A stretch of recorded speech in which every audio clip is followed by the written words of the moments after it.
política de Evo Morales. Este es un tema que ocupa a los Estados Unidos y la que we are delighted to be here. Desde adentro con Andrea Bernal.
Hola, ¿qué tal? Bienvenidos, soy Andrea Bernal.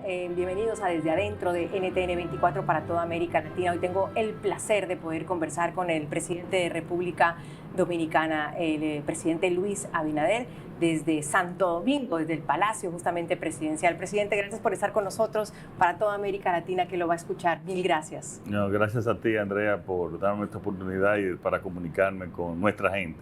Importante siempre eso, Sí, nuestra sí. gente, de latino para latino. Así es. Presidente, usted ya hizo un primer periodo, está empezando este segundo. Hay quienes dicen que las segundas partes son más difíciles o que las segundas temporadas no son tan buenas. ¡Vamos a ganar!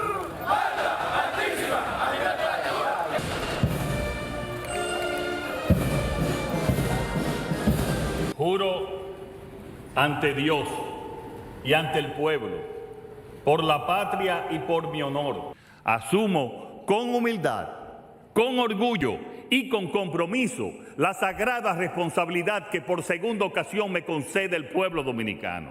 ¿Cómo empieza esta segunda temporada? Bueno, evidentemente un segundo periodo tiene nuevos retos y retos diferentes y también la gente pues está menos tolerante, eso es lo normal. Pero nosotros seguimos trabajando con el mismo ánimo, seguimos trabajando con el mismo esfuerzo, la misma pasión, nuestros planes siguen, estamos muy claros de lo que tenemos que hacer con el país, de las medidas que estamos tomando, de los nuevos retos también que Aparecen en el camino. aparecen cada día. Por lo tanto, sí, hay nuevos retos, entendemos que la población pues espera siempre y que se resuelvan las cosas más rápido, pero estamos haciendo todo lo posible, tomando todas las medidas para cumplir con nuestro plan de gobierno y seguir avanzando y seguir creciendo el país. ¿Qué le quedó debiendo a los dominicanos del primer periodo que ahorita dice, lo cumplo porque lo cumplo? ¿Cuál es ese compromiso de esta segunda parte? No, siempre hay temas que se quedaron que por algunas razones no, obras o planes, y todo eso está en proceso, son varios, pero todo eso está en proceso. Lo importante es que tú tengas, como lo tenemos nosotros, que tú tengas un plan de gobierno para ir creciendo, que crezca la economía, pero no solamente que crezca la economía, sino que eso vaya acompañado de una mejoría de los indicadores sociales y económicos. Nosotros estamos muy contentos que los niveles de pobreza están disminuyendo, estamos muy contentos también que el nivel de desempleo está a niveles históricos mínimos. Nuestros indicadores están muy bien realmente y lo que nosotros tenemos es que seguir trabajando en esa dirección para ir poco a poco, gradualmente y según nuestras posibilidades, mejorando la calidad de vida de nuestra gente. Del país que más creció en América Latina en Fuimos el 2024. el país que más creció en el 2024 y también el que más disminuyó la pobreza y también disminuimos, y esto va conectado con la pobreza, la subalimentación también a niveles bastante disminuidos, bastante bajos. Entonces esta segunda parte puede ser buena, muy buena. Le toca una segunda parte también con Donald Trump como presidente, Sí. y Donald Trump también en su segunda temporada. Sí. Imposible no empezar preguntándole con la reacción del gobierno de República Dominicana a los aranceles. Fellow Americans, this is liberation. Mis compatriotas estadounidenses, ese es el día de la liberación que hemos estado esperando por mucho tiempo. El 2 de abril de 2025 será por siempre recordado como el día en que la industria estadounidense renació, el día en que el destino de Estados Unidos fue recuperado y el día en que comenzamos a hacer a Estados Unidos más rico otra vez. 10% le tocó a República Dominicana. ¿Cómo reaccionan a eso, presidente? Bueno, en términos relativos es el arancel, el Sí. menor arancel que se colocó. Ujú. Entonces, en términos relativos no estamos... ¿Les fue bien? Sí, en términos relativos. Ujú. Pero yo pienso que eso tenemos que corregirlo y por eso ya una comisión bilateral está en contacto con sus contrapartes en Washington, porque nosotros tenemos un tratado de libre comercio y así ese tratado de libre comercio estamos seguros que el gobierno norteamericano lo va a respetar, porque hay muchos detalles que no están claros en la propuesta. Por lo tanto, yo creo que debe desaparecer ese 10%, pero una gran parte también de los productos dominicanos. ¿Cómo les afecta directamente? ¿En dónde exactamente, presidente? Bueno, nosotros tenemos muchas exportaciones, especialmente las de zonas francas, que son en su mayoría empresas norteamericanas que están en el país también. Pero cuando tú lo comparas, o sea, nos quedamos el más favorable en términos de tarifa. O sea, que las otras exportaciones de otros países, como el caso de China, de la India, pues van a tener un arancel mucho más, y la gran mayoría de los otros países van a tener un arancel mayor. A Trump O sea que nosotros en términos relativos estamos en ventaja con los demás. De acuerdo. A Trump le gusta negociar, es decir, él echa su cifra adelante para decir qué puede sacar. Incluso hace poco dijo que los aranceles dan un gran poder de negociar y dispuesto a negociar si un país ofrece algo fenomenal. ¿Qué estaría dispuesto República Dominicana a negociar? Es que nosotros en esa negociación es muy favorable a la República Dominicana.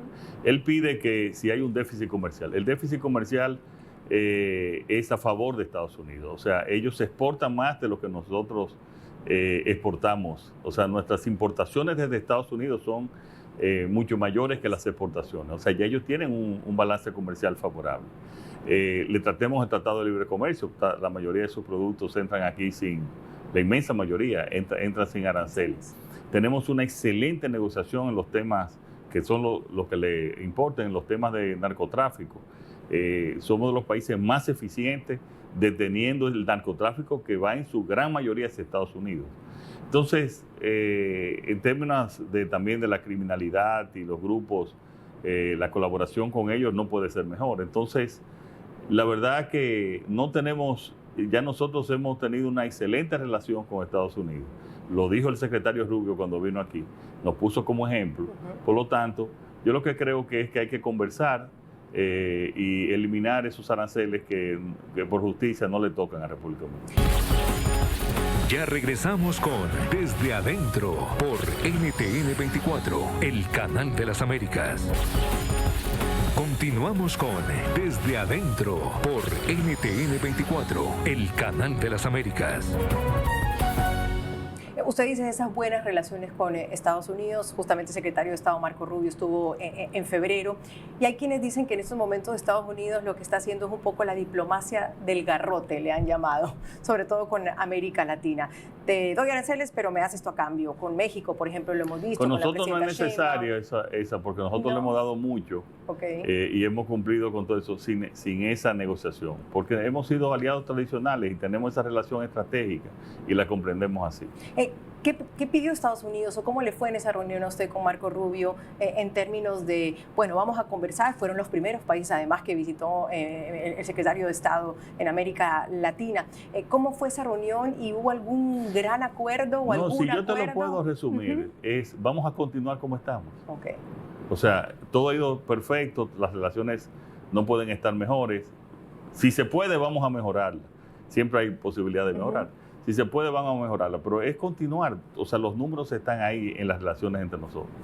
Esto me lleva al tema de seguridad. ¿Hubo algún acuerdo o alguna conversación en términos de seguridad por la situación que pasa en República Dominicana con un vecino complicado. Desde hace unos años atrás sabemos que hay una inseguridad institucional, además un desgobierno, los migrantes haitianos pasando a República Dominicana. Ha habido cierta información errónea sobre el papel y el apoyo de Estados Unidos a la misión allí en Haití, así que permítame que lo aclare para que se entienda. La semana pasada firmé una extensión para asegurar la continuidad de nuestros programas allí en Haití y desde el viernes pasado están activos y han estado funcionando y lo reiteré esta mañana en mi llamada con el presidente de Kenia. Agradecemos, por cierto, la disposición de ese país a colaborar y a prestar las fuerzas de seguridad. Reclamándole a la comunidad internacional, ya se ha comprometido enviando fuerzas para garantizar la seguridad del vecino país Haití y que se posibilite un escenario de estabilidad futura que permita la celebración de unas elecciones. Con la misma fuerza con la que reclamamos la intervención de la comunidad internacional en Haití, queremos pedir ahora que no vuelva a caer en el olvido. A la República Dominicana no se le puede pedir más porque ya hemos hecho demasiado. ¿Cómo es convivir con ese vecino, presidente? Sí, con Estados Unidos hablamos sobre la situación haitiana, obviamente, y tenemos una gran colaboración en seguridad. Haití es una situación que no tiene igual en ninguna otra parte, no digo de Latinoamérica, que obviamente no la tiene, sino del mundo. O sea, Haití, imagínate compartir el país con un país donde en su capital, que es Puerto Príncipe, el 85%, el 90% del territorio está controlado por bandas criminales. Es una situación muy especial. Yo creo que se repite, quizás en África hay un país con esas condiciones. No creo que en Asia exista, y mucho menos en Oceanía. Entonces nosotros tenemos que lidiar y lidiamos cada día con esa situación tan difícil que nosotros tenemos que tener decenas de miles de miembros de las Fuerzas Armadas en las fronteras, un país de 11 millones de personas desesperados en una isla con una gran densidad, y es algo que nosotros tenemos que trabajar y cada día. Yo estoy comprometido con la seguridad de mi pueblo, es mi principal compromiso, lo hemos cumplido, ninguna de esas bandas han entrado ni van a entrar a República Dominicana. Sí hay una inmigración ilegal por la desesperación que tiene ese pueblo y también por un crecimiento económico de la República Dominicana que no ha ido en la suficiente proporción también para industrializar, por ejemplo, como debemos hacerlo, y nuestro gobierno está trabajando, mecanizar más la agricultura, industrializar más la construcción, y en eso estamos trabajando para ir eliminando también la mano de obra extranjera. Y en ese contexto que usted dice de la migración, por un lado, en las últimas semanas, días ha habido protestas por la presencia de haitianos. Nosotros nos encontramos aquí en representación del pueblo dominicano, convocando para que el presidente tome acción en la situación que vivimos de la masiva migración ilegal, de que se cumplan las leyes, porque nuestro país ya no aguanta un ilegal más, ya no aguanta una parturienta más, ni que se sigan sustituyendo a los niños dominicanos en las escuelas. Nosotros estamos haciendo el llamado también de que ya es hora de que el presidente tome decisión con todas esas organizaciones, ONG y organizaciones internacionales que pretenden influir en las decisiones del Estado, de que se le quite el reconocimiento a nuestro país, porque están minando la soberanía nacional. Esas protestas han sido válidas, han estado en la calle y ustedes como gobierno la han permitido. Pero por el otro lado usted tiene a los organismos internacionales, por ejemplo Amnistía Internacional, diciéndole que pues, no deporten a los haitianos, que tengan un tipo de regularización. Como que lo dejaron, lo dejaron entre la espada y la pared. No, la espada y la pared no. Yo no estoy, porque para mí no hay ninguna presión de esos organismos internacionales. Es muy fácil desde un aire acondicionado en Europa o en Estados Unidos empezar a decir, sería bueno que ellos vinieran aquí a luchar contra las bandas haitianas en Haití, o que colaboren, o que estén en un proceso de presión para eso, como lo he estado yo 3 años diciendo de la somalización de Haití. Eso es lo que tiene que hacer Amnistía Internacional. No es hablar de República Dominicana, es ir y tratar de ayudar a Haití.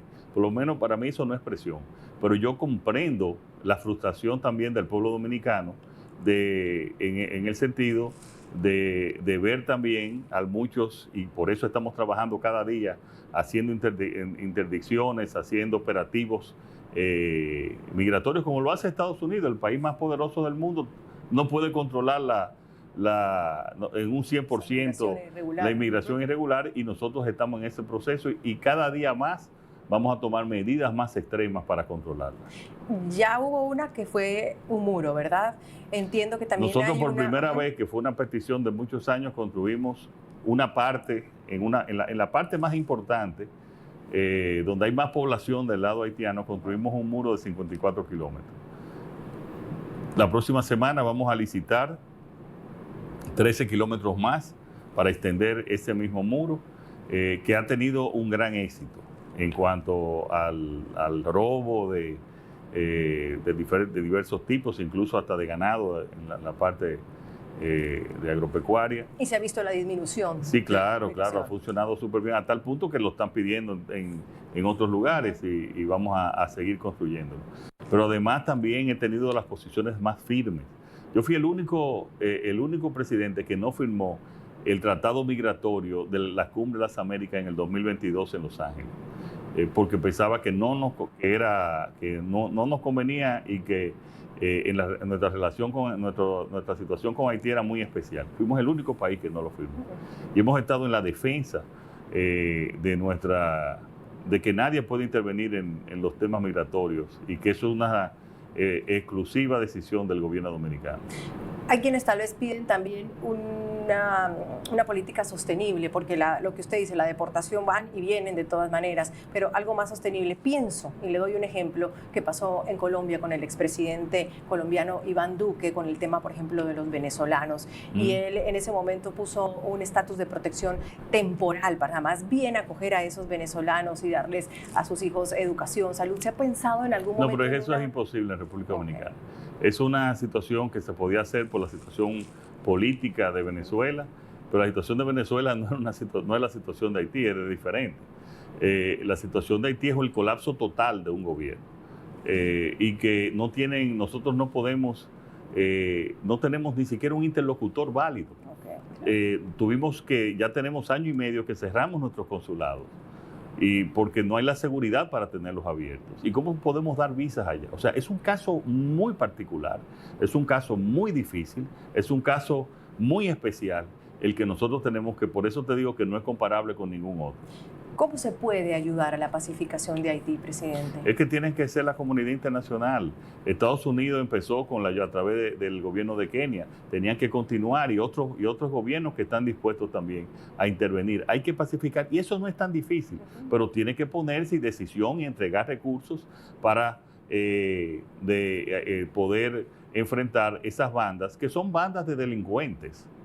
Son bandas de delincuentes. Ahí no hay ni una formación ideológica, ni mucho menos religiosa. Son delincuentes, y esas bandas yo las declaré organizaciones terroristas, y esas bandas tienen que ser tratadas como organizaciones terroristas.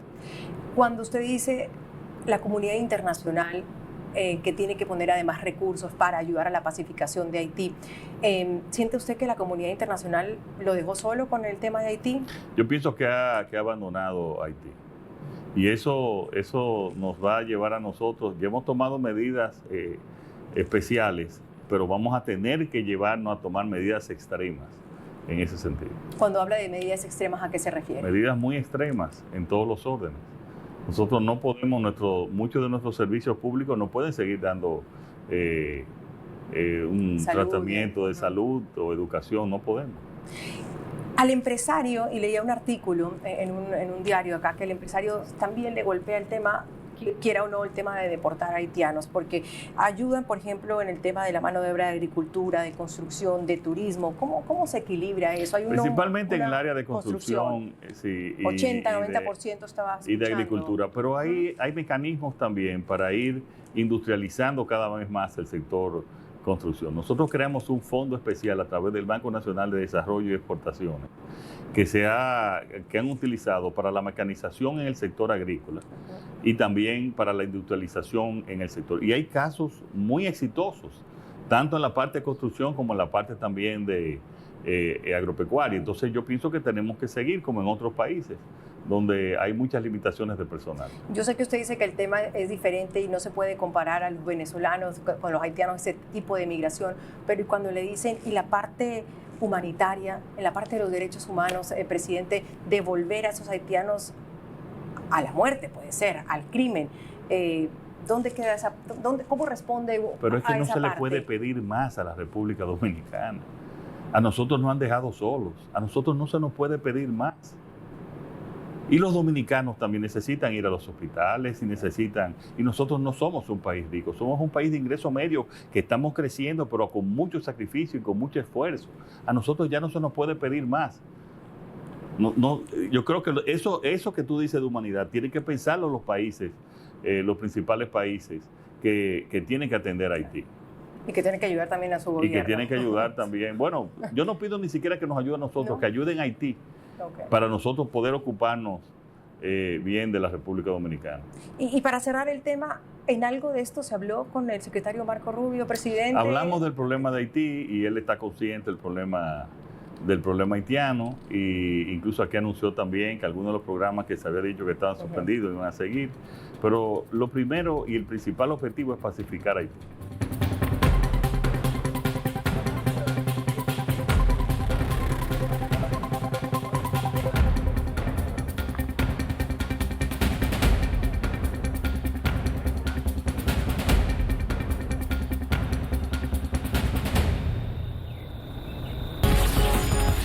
Ya regresamos con Desde Adentro por NTN 24.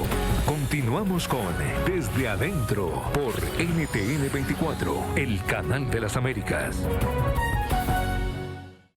Hablábamos de la migración y de la migración venezolana, que sigue de todas maneras complicada en Sudamérica en ese sentido.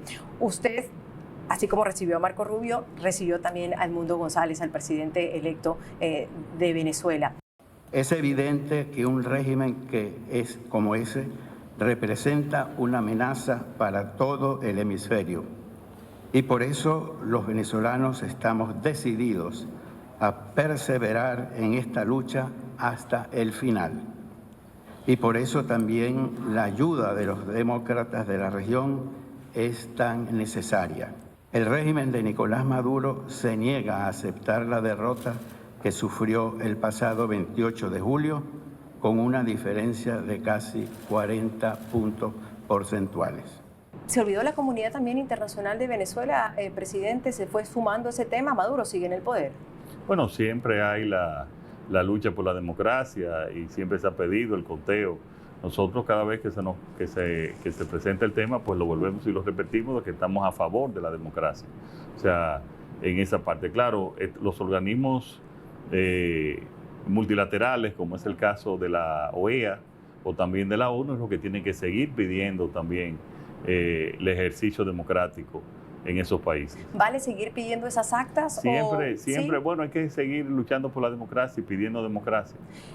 ¿Cercaron a la oposición? ¿Usted cree que Maduro logró cercar a la oposición? Hoy está hablando de unas próximas elecciones, además. No, yo no podría decir. Yo pienso que gran parte de la oposición se ha comportado con mucha dignidad y sigue defendiendo esos valores democráticos. ¿Usted cree que hace falta tal vez un liderazgo en América Latina? Y se lo pregunto porque República Dominicana ha servido a veces de mediador para que otros presidentes puedan conversar. Un liderazgo que lleve justamente a poder recuperar la democracia de Venezuela. ¿Falta ese liderazgo? Estamos como muy rotos todos. Sí, lo que pasa es que cuando para una negociación, y si se quiere, hay que ver que las dos partes quieren una negociación. Entonces, es muy difícil ejercer un liderazgo cuando no se quiere las dos partes, cuando no se acepta de las dos partes. Entonces, y además ese liderazgo tiene que tener también algún poder negociador en términos económicos o militares. Para casos... Difícil en este caso. Exacto, para casos específicos. Yo te diría que en ese caso principalmente lo tiene Estados Unidos o lo tiene Brasil o incluso México. ¿Y usted ve al presidente Lula da Silva como un negociador importante cuando decía... Puede serlo, él puede serlo. Tuvo la oportunidad. Tiene la oportunidad. ¿Gustavo Petro lo ve como un actor ahí? Pudiese ser también. En la Cumbre de las Américas, que va a ser en diciembre del 2025, ¿pudiera ese ser un espacio que pudiera servir para algo? Que no quedara como en un llamado a la bandera, creo que puede servir para mucho, pero yo veo la cumbre en ponernos de acuerdo en los aspectos que nos unen. Los aspectos que nos unen, esperamos que también el presidente Trump esté presente, y entonces ver en esos aspectos, más que venir a discutir nuestras diferencias, vamos a ponernos de acuerdo en los temas que nos unen y en los cuales podemos adelantar y progresar en las diferentes áreas que nos ayudan a mejorar la calidad de vida de nuestra gente. Con el tiempo uno se pregunta qué le une a América Latina, porque cada vez es como el péndulo, ¿no? La izquierda vuelve, la derecha vuelve a algunos países. Pero ese es el tema, ese es el tema, es que tenemos también una democracia débil en algunos países. Sí, pero ese es el tema. Yo pienso que cuando en algunos de estos foros que nos unimos, ya sea en la cumbre iberoamericana o en la cumbre americana, tenemos que pensar en lo que nos une, independientemente de los temas ideológicos. Fíjate, tú tienes un presidente de centro izquierda o de izquierda, como es el caso de Gabriel Boric de Chile, pero un hombre, un feroz defensor de la democracia. Entonces, yo creo que aquí tenemos que olvidarnos de izquierda, de ideologías, y ver en los aspectos, fortalecer nuestra democracia, pero ver en los aspectos que nos unifican. Cómo podemos mejorar la educación de nuestros pueblos, cómo podemos juntos mejorar la seguridad de nuestros pueblos, cómo podemos juntos también mejorar la salud de nuestros pueblos, cómo podemos también que haya más comercio entre nuestra gente. O sea, todo eso son los temas que nosotros tenemos que discutir y no juntarnos a expresar nuestras diferencias. Y menos por Twitter. Correcto. Y menos por ni las por redes Twitter ni por ninguna red social. Que le están haciendo mucho daño a algunos gobernantes. Sí. Hablando de Venezuela, presidente, aquí se decomisaron 2 aeronaves del régimen de Maduro. Entiendo que uno ya está en la Florida, pero otro está aquí. Nos acordamos de la foto de hace poco, incluso de Marco Rubio poniendo esos papeles.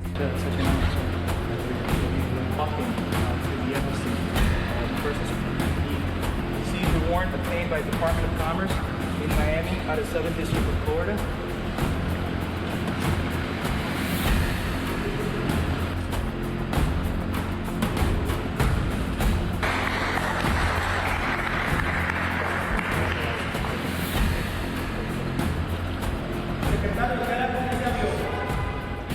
¿Cuál es el estado de esas aeronaves? Eso fue una acción que hizo el gobierno norteamericano a través de la justicia dominicana que incautaron y está en manos del gobierno americano.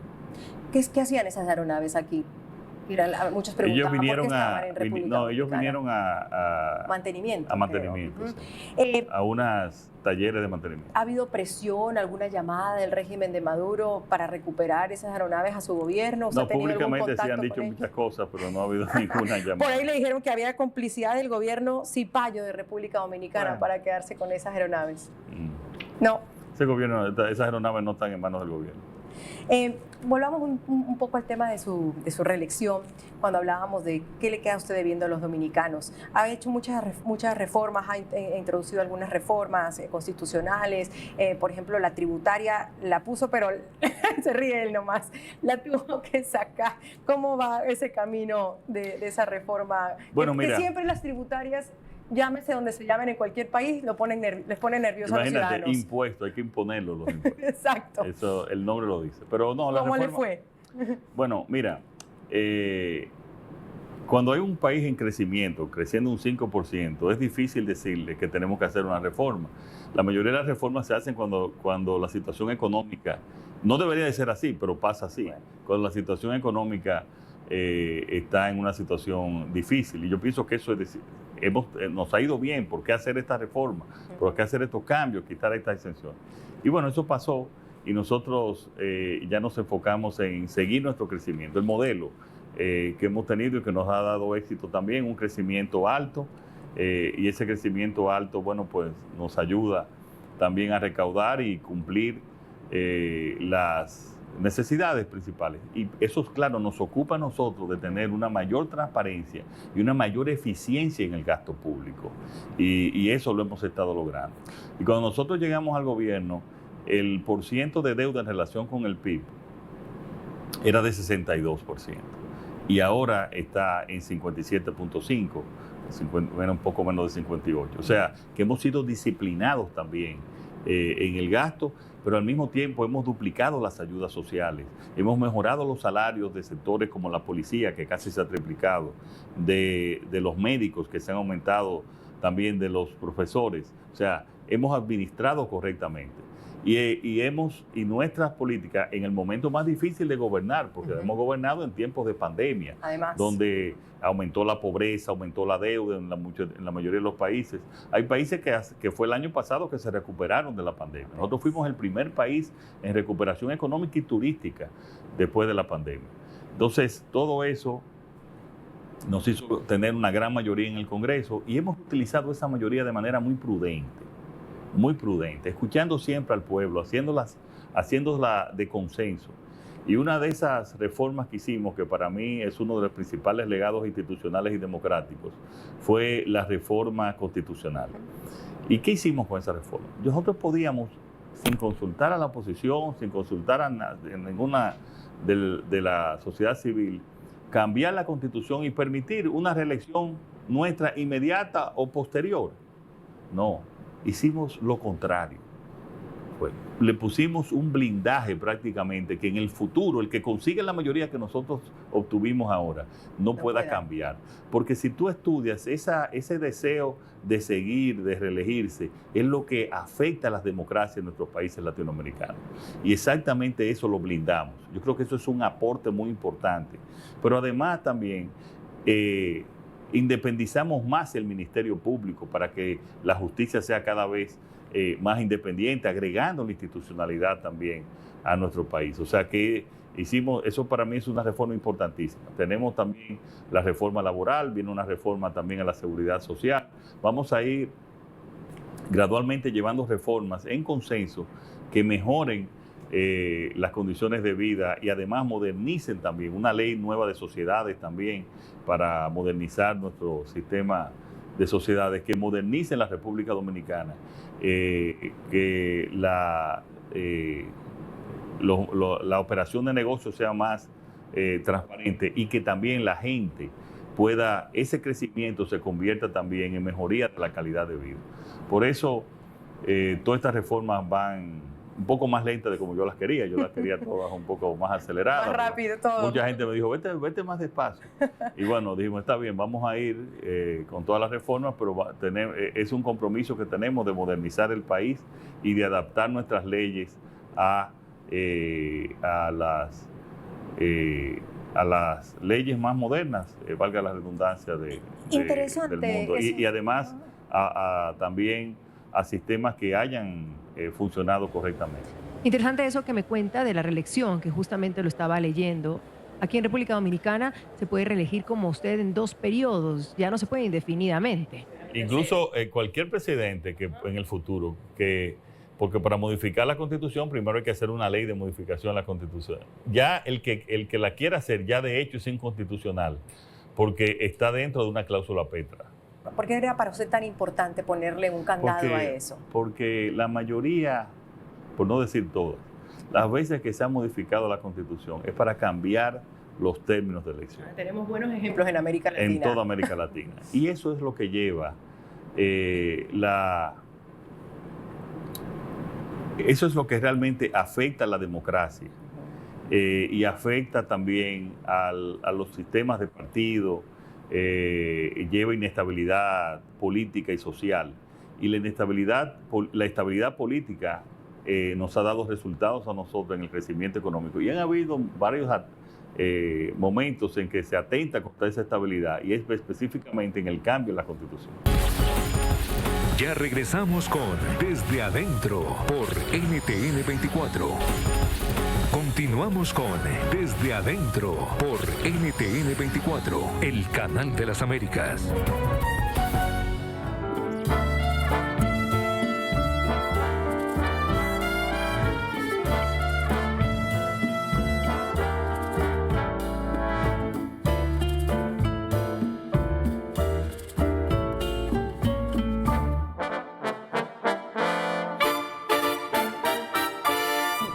¿Le preocupa la calidad de la democracia en América Latina? Porque solo hablamos de Venezuela. Mire Nicaragua, Cuba, sigue ahí. En Bolivia, Evo Morales diciendo que va a ser candidato nuevamente cuando la Constitución ya una vez también le dijo que no. ¿Le preocupa la calidad de la democracia en la región, presidente? Yo creo que sí, que tenemos muchos, pero básicamente en dos países, en 2 o 3 países. Pero también hay democracias sólidas en América Latina que también podemos poner como ejemplo Uruguay, la misma Colombia tiene una democracia, Chile, que siempre tenemos retos de mejorar, pero siempre es una lucha constante el tema democrático en este momento y en toda la historia. Y yo creo que lo va a continuar siendo en las próximas décadas. ¿Dónde se ve usted? Es decir, yo sé que no le voy a preguntar por su legado porque todavía le quedan algunos años de este segundo periodo, pero uno siempre dice, bueno, el político siempre es político. ¿Usted se ve siempre haciendo política? No, yo, nunca voy a estar desligado totalmente de las labores políticas, eso es prácticamente imposible. Pero más que en una labor de política partidaria per se que puedo participar, me veo sí trabajando a favor de la democracia, trabajando en proyectos que ayuden a mejorar también la calidad de vida, que tenemos experiencia, dónde puede ser, de qué manera lo podemos hacer, y contribuyendo también en el país a que los avances que hemos tenido que no tomen reversa. O sea, siempre estaré ahí viendo de una manera prudente, como es presidente, pero de que el país sí pueda seguir avanzando. Y esperando que los que vengan lo hagan mejor que nosotros y mejor que los que estaban antes. O sea, eso es lo que nosotros deseamos. E internacionalmente siempre trabajando a través de fórmulas democráticas y de avance, que mejore la educación también de los ciudadanos, tanto la educación preuniversitaria como la universitaria, y las investigaciones también importantes. Hoy en la actualidad, ¿hay algún mandatario con el que usted sienta más afinidad en la región, con el que usted diga, me gusta lo que está haciendo o voy en ese camino? Porque creo que las buenas copias a veces... Déjame mantenerme diplomáticamente equidistante a todos. Que lo he notado. Sí, yo tengo en realidad buenas relaciones con todos. Y con los expresidentes también, que en algún momento fueron colegas y trabajaron conmigo en los últimos 4 años. ¿Qué aprendió de ese primer periodo que dijo, ahora lo voy a hacer en el segundo? Uno siempre tiene esos aprendizajes, ¿no? ¿De con qué se quedó en ese aprendizaje? Yo te puedo decir que yo me preparé para ser presidente. Yo me eduqué y me preparé. Pero siempre tú tienes sorpresas. Y siempre puedes mejorar, especialmente las ejecuciones y la efectividad. Y en eso estamos. Y muchas veces también que aceleramos los procesos, también nos ayuda a llevar algunos temas con mayor prudencia, con mayor, buscarlo con mayor consenso. O sea, realmente uno ha aprendido y te ayuda a ser un mejor mandatario, un mejor presidente. Usted está, según algunas encuestas, entre los presidentes, por decir, más populares en la región, ¿no? Está Claudia Sheinbaum ahorita marcando muy bien, está el presidente Bukele de El Salvador, Daniel Noboa de Ecuador, y está usted. ¿Eso qué significa para usted? Bueno, un reto y un compromiso de mantenerme cada día. No es fácil esto en un segundo periodo, pero mantenerme cada día haciendo lo que tengo que hacer. Pero tampoco podemos ser presos ni rehenes de los números. De los números. Hay que tomar a veces medidas que son a favor de la población, quizás no se ven inmediatamente, pero se ven a medio término, y que puede tener en un momento determinado alguna inconformidad de la gente. Hay presidentes que cuando llegan dicen, bueno, yo me voy a enfocar en la seguridad, o mi lema va a ser lo que usted decía, la economía, o vamos por este lado. ¿Cuál cree usted que ha sido su camino? Mira, esa es una pregunta, porque la gente tiende a tener o a preguntar un solo tema, un tema único, ya sean las obras públicas o la educación o la salud. Pero el desarrollo no se consigue con desarrollar o crecer un solo sector. Se consigue con la coordinación de todas las áreas y cambiar, y yo lo he repetido esto en varias ocasiones, el círculo vicioso del subdesarrollo por el círculo virtuoso del desarrollo. Entonces yo pienso que hemos mejorado en cada área. Yo estoy convencido de que la educación ha mejorado. Si no mejora la educación, no tenemos la base fundamental de un desarrollo. Pero también ha mejorado la salud, ha mejorado la seguridad. Nosotros somos el país de menores homicidios por cada 100.000 habitantes después de El Salvador, que tiene una situación muy especial. Entonces, en la seguridad hemos mejorado. En el crecimiento también. Hemos mejorado, estamos haciendo y construyendo sistemas de transporte muy importantes en la capital y en Santiago, la segunda ciudad del país. Estamos abriendo nuevos nichos de negocio, de oportunidades, como en el caso de hoy, que estamos exportando el primer furgón de uvas de mesa, que no es muy común para una isla como esta. En el turismo estamos llegando a récord impresionante, lo mismo en zona franca. La República Dominicana ya está exportando casi 3.000 millones en dispositivos médicos de una tecnología importante. O sea, nosotros hemos ido avanzando en todas las áreas y así es que se consigue el desarrollo.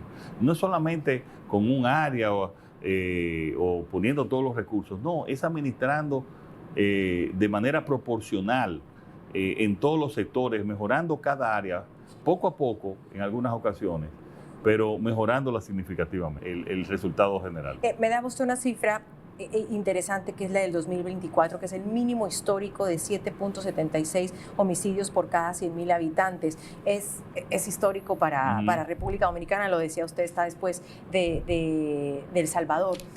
¿Tiene una receta eso? Yo creo que, por ejemplo, en Ecuador, el presidente Daniel Noboa se la podría pedir, sin duda alguna. Lo mismo en Colombia. Sí. Nosotros contratamos varios asesores, tanto de Estados Unidos como de Latinoamérica, incluso de Colombia. Y los primeros 2 años, bueno, estaban los temas de la pandemia, pero ya en el 2023 tuvimos algunas situaciones y yo en ese año, a partir de junio, creamos la fuerza de tarea donde todos los lunes voy al Palacio de la Policía con todos los representantes de las policías en las diferentes provincias del país y de todos los organismos de seguridad del gobierno, a ver la situación nacional, en qué provincia hay alguna situación, a tomar las medidas.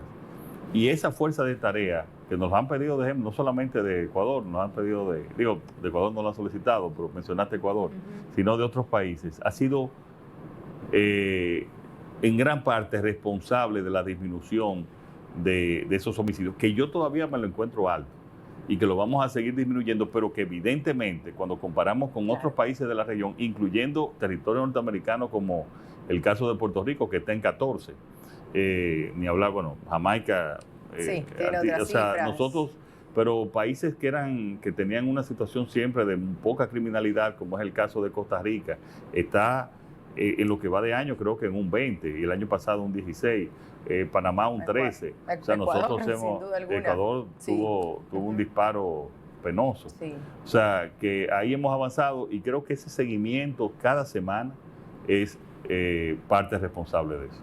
¿Está el tren de Aragua en República Dominicana, presidente? ¿Perdón? ¿Está el tren de Aragua en República Dominicana? No tenemos información de que esté aquí. Y si está, le va a ir mal.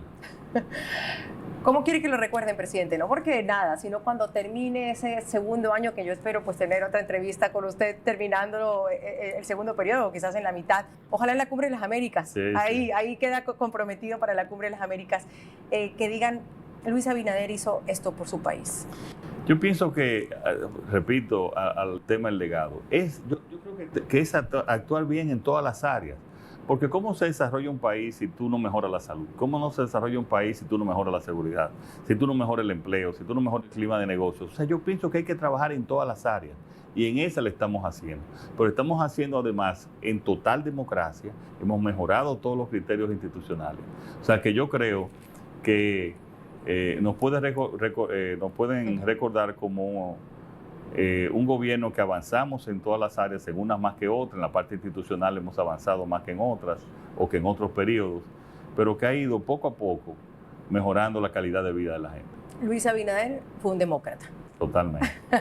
Presidente, yo le agradezco mucho por su tiempo. Gracias. Siempre es muy bonito venir a República Dominicana, poder ver a su gente, a su ciudad y poder conversar en esta ocasión con usted. Siempre bienvenido. Le agradezco muchísimo. Gracias. Que esté muy bien, gracias por su tiempo, muy amable.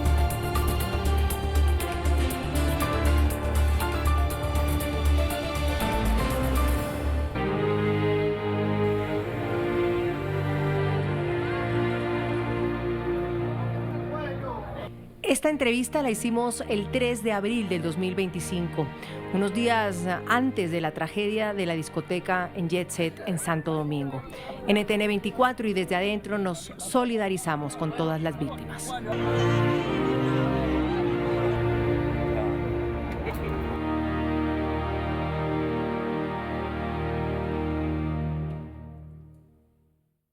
El equipo de Desde Adentro viajó a República Dominicana gracias a Arajet.